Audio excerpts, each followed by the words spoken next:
Namo tassa bhagavato arahato sama sambuddhassa. Namo tassa bhagavato arahato samma sambuddhassa. Namo tassa bhagavato arahato samma sambuddhassa.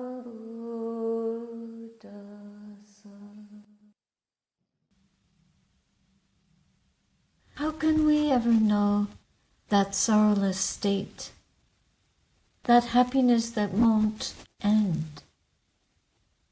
How can we ever know that? As long as we live, it's difficult to go beyond the truth of our situation. Impermanence stares us in the face. Reflecting on this, we hear the voice of the Buddha. This is from the Majjhima Nikaya, Sutta number 22, the simile of the snake.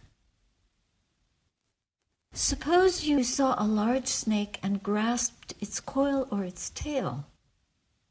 The snake would turn back and bite your hand or your arm or limb, and thereby you would come to death or to deadly suffering. That's because of your wrong grasp of the snake. So too, some misguided beings learn the Dhamma, the discourses, the verses, the marvels, the answers to questions. But they do not examine the meaning of those teachings with wisdom. Why? Because of the wrong grasp of those teachings.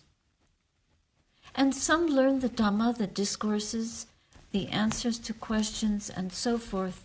Having learned the Dhamma, they do examine the meaning of those teachings with wisdom, and they gain their acceptance because of their right grasp of those teachings. And so it is with the snake. If we wander in search of a snake, having caught it rightly with a cleft stick and grasped it rightly by the neck, then although it might wrap its coil around your hand, still you would not come to death or deadly suffering because of that. Why? Because of the right grasp of the snake. So if we just listen without wisely reflecting or contemplating how to apply the Buddha's teachings in our daily activities, then how will we face our pains, our sickness, our loss of the loved? We suffer so deeply. This is because of our inability to reflect wisely and so to rightly grasp the teachings. When the truth of impermanence, suffering, and the emptiness of our self-concept are not understood, this creates for us an obstacle. We suffer now, but we also believe that this is how it's going to be forever. So we create a suffering that is unbearable, a me and a mine, and a suffering self that spins the story of our whole life, but not wisely. The Buddha offers us a breathtaking teaching on the state of sorrowlessness, the understanding of reality beyond duality. And how can we realize that? Nowadays, more and more people practice and teach mindfulness, but it may be dilute, out of context. and taught like a technique, without the full knowledge, ethical purity, or wisdom of the Eightfold Noble Path. So to realize the goodness that we can gain, to learn the Dhamma by being a student of the Dhamma, being with what life teaches us every day, and seeing the vulnerability of this life and this body, we grasp the teachings with wise reflection. We also live within an ethical framework that is integral to this wisdom. It's a benefit and a strength to have an ethical basis for our life. To wisely contemplate the meaning of these teachings, and also to apply a practice of goodwill, metta, not just as techniques, but as a way of opening the heart. I know this because in my early years of practice, I focused on the technique, not realizing that there's a way for the mind to be transformed by wise reflection. Instead of looking for the answers outside of ourselves, we have to look within. We realize our vulnerability and our fleeting presence on this earth. So to really digest the Dhamma, even in the worst moment of the day, we take the Dhamma as our refuge, and we use suffering as our teacher. And that's how we grow in wisdom and in a pure presence that will help us face whatever life brings. If we don't understand the Buddha's words, then at least we should ask someone who is wise, a friend who can understand this path of practice and give us good guidance. But nowadays, virtue and truth are devalued. Wisdom is cheapened, and many beings are teaching and offering guidance who have no training. They may not be accomplished in the practice. We may end up worshipping intelligence without wisdom. But these are not the same. If we try to force the mind to change, our habits will roar back into action. So that's the wrong grasp of the snake, and it will bite. We have to be discriminating about how we pick up our work or unwholesome states of mind, how we relate to ourselves and to others. So to gently turn the mind away from unskillful action, speech, or thoughts, so that we uphold what is skillful, what is wholesome, and we develop courageous resolution, relentless practice, and we are determined to transform the habits of our mind. And one way of doing this is contemplating the Four Noble Truths. So we contemplate suffering, and we understand that even pleasure-seeking in itself is a suffering, because there's no end to it.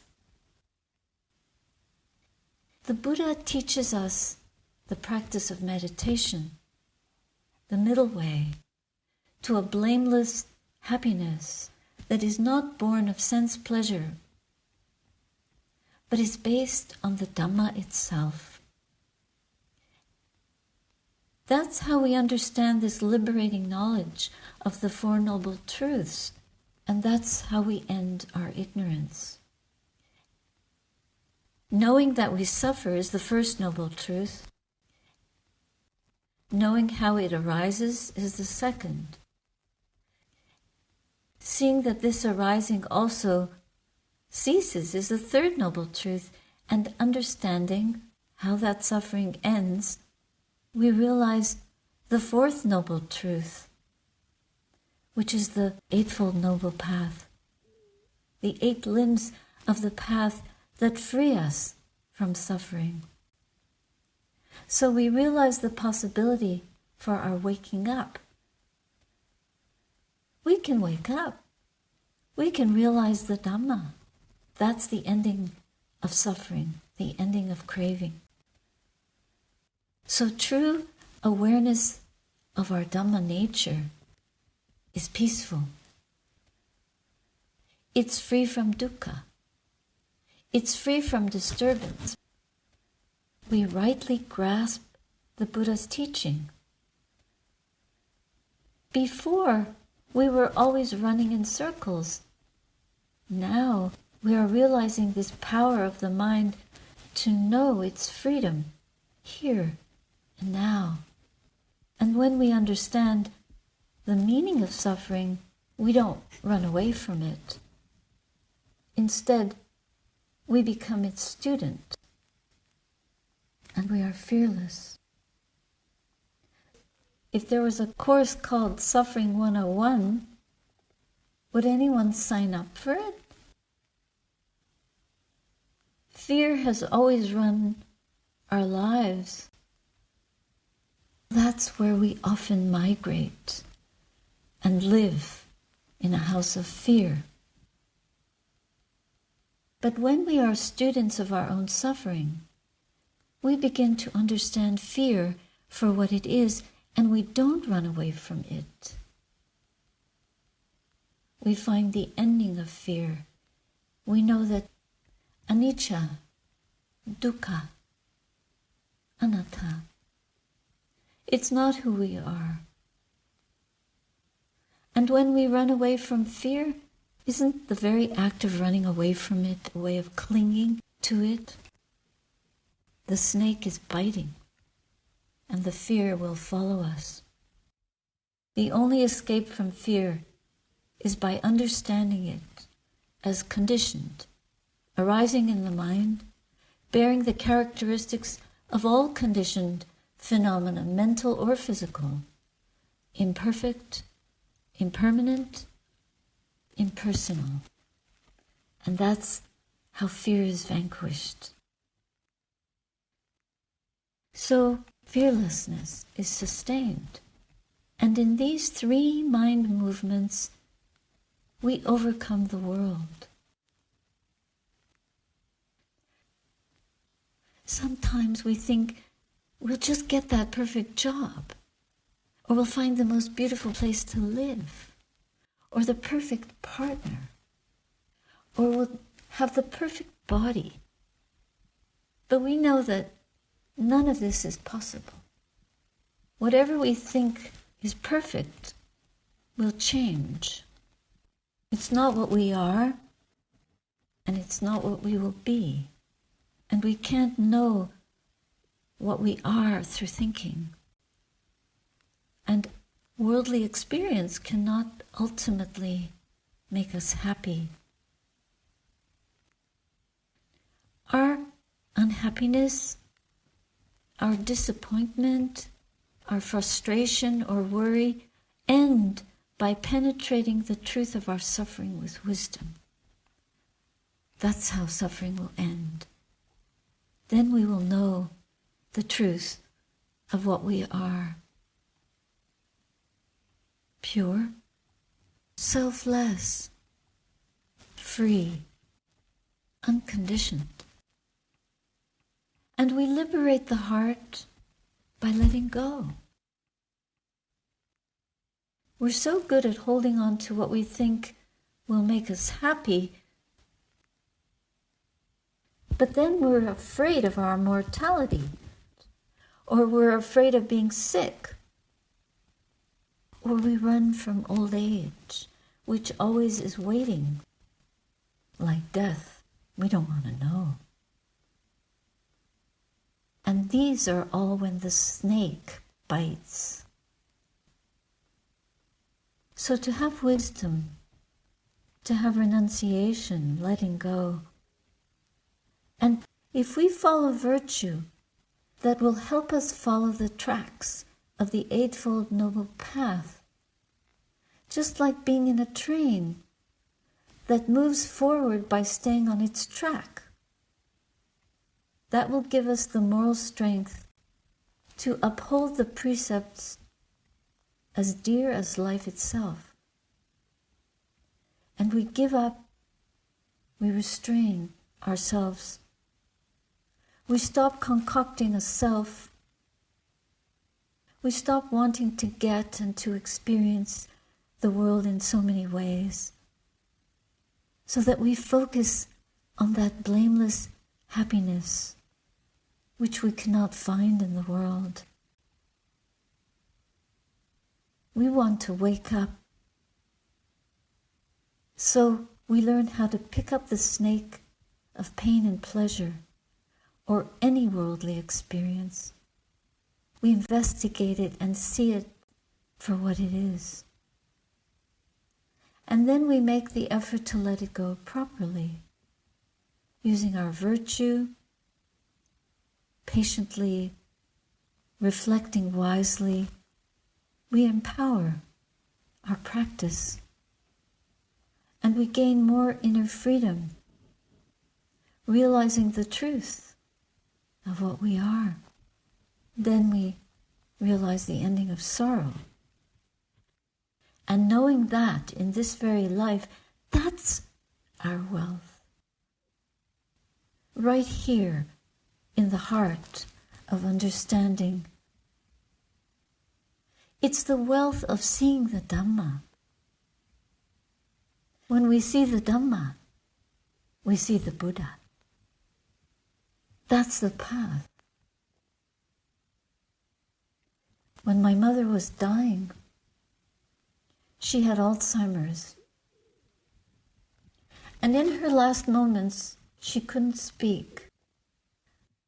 She'd been sick for 20 years. But in the last moment, as she lay dying, all of that fell away and disappeared. There was no Alzheimer's. There were just these two eyes like globes, full of love, full of compassion, totally present and luminous. That was it. There was no self. I was with my father at the time. We were amazed that out of the illness of her body came the purity of the mind's ultimate knowing right before she passed. A most precious gift that I've ever received. And it was an insight of no self, because there was no one there. It was just the knowing in her eyes, pure awareness, the embodiment of absolute love. And that look, those were the eyes of a mother. But she was not an ordinary mother. She was a holy mother in that moment, expressing complete joy and peace. That was her parting gift. To see that we are just lanterns carrying this brilliant light of awareness. The lantern gets corroded, scorched. It falls apart and is destroyed. But the Dhamma is beyond the body, and we are not the body. Neither are we the mental quality or intelligence, because that's a worldly condition. What we are is transcendentally known and intuitively seen within us. It is the Dhamma, itself radiant and pure. And when we awaken to it and sustain that wakefulness, the Dhamma shines through us, even if we cannot speak or hear or see. those who draw near us may feel that peace, and they will know the joy of it, a pure joy, a victory over the world. We all want that. That's the most holy want. To recognize our potential for that awareness, which we can know even when others are blaming or shaming us. We just soak ourselves in that awareness, in that awakened presence of the truth. This Dhamma is the deepest well of our understanding. So for those who cannot understand, we have compassion for them. We have only to understand what we truly are, that there's no one to satisfy and no one to be satisfied. There's only knowing the truth, the kindness, the unconditional love and compassion of enlightened wisdom that is luminous and that does not die. That's what we are.